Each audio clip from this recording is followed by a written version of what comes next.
Samantha हरवे 58,48,880 रुपये, जिनीस परपेक 58,48,880 रुपये, गगन गिल 10 लाख रुपये, मनु भाकर 25 लाख रुपये, डी गुकेश 25 लाख रुपये, डारोन 62,56,880। आप लोग सोच रहे होंगे कि इन लोगों का नाम और इतना पैसा इन लोगों को कहाँ से मिला। मैं बताता हूँ आगे वीडियो में। मेरा मकसद आप लोग को ट्रैक से भड़काना नहीं है, मेरा मकसद सिर्फ आपको भेड़ चाल न चला ये बताना है। वीडियो में आपका जो मन करे वो करिए, किसी के कहने से मत करिए। ये वीडियो देखिए। ये कैसे पढ़ सकता हूँ? चाइनीज में? अरे कोशिश तो कीजिए, चलिए ध्यान दीजिए।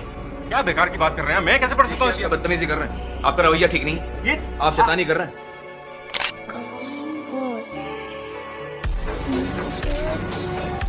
दोस्त, मैं आपको चैप्टर 1 और चैप्टर 2 के माध्यम से वीडियो में क्या बताना चाह रहा हूँ ये देखिए।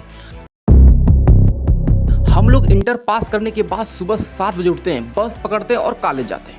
टाइम से असाइनमेंट करते हैं, 90% अटेंडेंस मेंटेन कर रहे हैं, न चाहते हुए बिक्स को रटे जा रहे हैं, इस उम्मीद में कि जब आप कॉलेज से निकलोगे तो अच्छी मार्क वाली डिग्री मिल जाएगी। फिर गवर्नमेंट जॉब की तैयारी स्टार्ट करो और जॉब पाकर अपने पेरेंट्स के लिए अच्छी गाड़ी और घर खरीद सको। पता है, माँ बाप प्यार दोस्त, इन्हें अपनी ड्रीम्स के लिए सैक्रिफाइस कर देना इज नॉट वर्थ इट। वो लड़का कोचिंग के लिए सुबह 5 बजे उठता है, अपने सपने लेकर, अपने हौसले लेकर। कभी यूपीएससी का पेपर, कभी एसएससी का पेपर, तो कभी बैंक का पेपर। सोचता है बस एक सरकारी नौकरी मिल जाए, जिंदगी बन जाएगी। साल दर बीतते गया, परीक्षा में बैठने वाला नंबर कभी फाइनल लिस्ट में नहीं आया। अब वो लालच सबसे मिलना जुलना बंद कर देता है। देखते हैं हम लोग को बहुत हीन भावना से, परिवार रिश्तेदार हम लोग उतना बात नहीं करते सर। और मैं 2 साल से गाँव में भी नहीं गया अभी तक। दुख है सर, क्या बोलूँ। मैं अपने दुख और पीड़ा को किसी के पास सामना नहीं कर सकता हूँ सर। बहुत संघर्ष से पढ़ा, ट्यूशन पढ़ा के मैं 2012 से ट्यूशन पढ़ा के अभी तक मैं पढ़ाई किया हूँ और मैं कुछ भी हासिल नहीं कर पाया। ये सोचने लगता है कि कहेंगे लोग क्या कि साल भर तुमने तैयारी किया और गवर्नमेंट एग्जाम क्यों नहीं निकाल पा रहा है। और रो रो कर बस एक ही प्रे करता है, हे भगवान किसी तरीके से एक नौकरी दिला। आखिरकार किसी तरीके से एक जॉब मिल जाती है, लेकिन उस जॉब से मिलने वाला पैसा बहुत कम होता है। वो कर ही क्या सकता है, जॉब करने लगता है, पर सैलरी इतनी कम कि वो घर नहीं खरीद सकता और अपने पेरेंट्स के लिए गाड़ी नहीं खरीद सकता। तो उसको एक रास्ता दिखता है, घर के लिए एक होम लोन लेता हूँ। फिर उसके दिमाग में आता है एक गाड़ी के लिए लोन लेता हूँ। और उस लड़के को पता नहीं चलता, वो धीरे धीरे अपनी लाइफ में बच जाता है। दोस्त, वो काम पर जाता है, आता है, घर का लोन चल रहा है, गाड़ी का लोन चल रहा है, घर का खर्चा, बच्चों का स्कूल फी। वो लड़का अपने सपने को दांव पर लगा देता है। वो अपना सपना पूरा करना चाहता है, लेकिन उसे हर कदम पर एक कीमत चुकानी पड़ती है। वो कीमत होती है जिम्मेदारी की।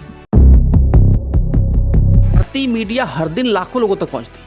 टीवी खोलो तो टॉपर की खबर, न्यूज़पेपर पढ़ो तो सरकारी नौकरी की सफलता की कहानी। हमारे देश में क्या सिर्फ डॉक्टर, इंजीनियर और आईएएस बनने लायक है? अब सोचिए, टीवी और अखबार कहे कि बस सरकारी नौकरी ही सफलता है, तो एक मध्यम वर्गीय परिवार क्या सोचेगा?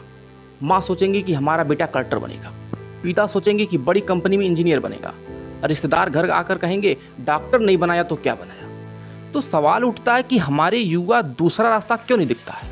कहीं ऐसा नहीं कि हमारी मीडिया ने उनके सपने का रास्ता छोटा कर दिया है? दोस्त, मैं आपको बताता हूं कि हमारी मीडिया डॉक्टर, इंजीनियर और गवर्नमेंट जॉब के अलावा क्या दिखाती है और क्या नहीं दिखाती है। कि हमारे देश के युवा डॉक्टर, इंजीनियर और गवर्नमेंट जॉब के ट्रैक पर ही चल रहे हैं।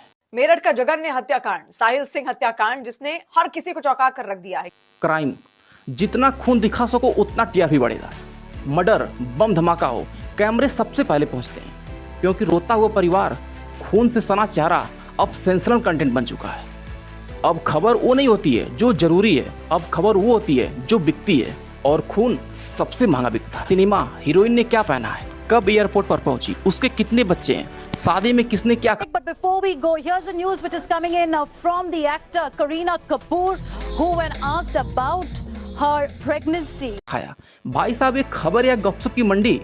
अब बात है पॉलिटिक्स की। एक नेता बोलता है तुम चोर हो, दूसरा बोलता है तुम बिके हुए हो, और तीसरा बोलता है तुम्हें तो देशद्रोही कहना चाहिए, और मीडिया बोलती है ब्रेकिंग न्यूज। और सुन ले मोदी जी, अब आप समझ लेना। नेता कहता है वो गधा है, मीडिया दिन भर उस गधे पर बहस करती है, और एंकर उस शब्द को 70 बार रिपीट करता है। देश देख रहा है, देश देख रहा है, एक अकेला कितनों को भारी पड़ रहा है। अब मैं बताता हूँ कि हमारी मीडिया क्या नहीं दिखाती। क्या आपने न्यूज में यह देखा कि किसने बुकर पुरस्कार जीता, किसने अर्थशास्त्र में नोबेल पुरस्कार जीता, किसने दुनिया की साहित्य की सबसे ऊंची चोटी छू ली? सामंथा हरवे हो या गीतांजलि श्री, नोबेल पुरस्कार विजेता अमर सेन हो या खेल रत्न अवार्ड अवनी लखेरा, जब मीडिया इन्हें नहीं दिखाती तो युवा इन्हें पहचानते नहीं। दोस्त, फिर युवा को प्रेरणा कहाँ से आएगी कि साहित्य हो या समाजशास्त्र, अर्थशास्त्र या ओलंपिक जैसे क्षेत्र में। अंतर्राष्ट्रीय पुरस्कार विजेता 2025 बानू मुश्ताक और साहित्य अकादमी पुरस्कार विजेता गगन गिल, मेजर ध्यानचंद खेल रत्न पुरस्कार शूटिंग में बानू मुश्ताक और शतरंज में डी गुकेश। अगर ये सब तुम्हें कोई नहीं दिखाएगा तो अब हम तुम्हें दिखाएंगे। इस चैनल पर हम बात करेंगे उन हीरो की जिनकी कोई नहीं बात करता और यूथ को मोटिवेशन मिलेगा।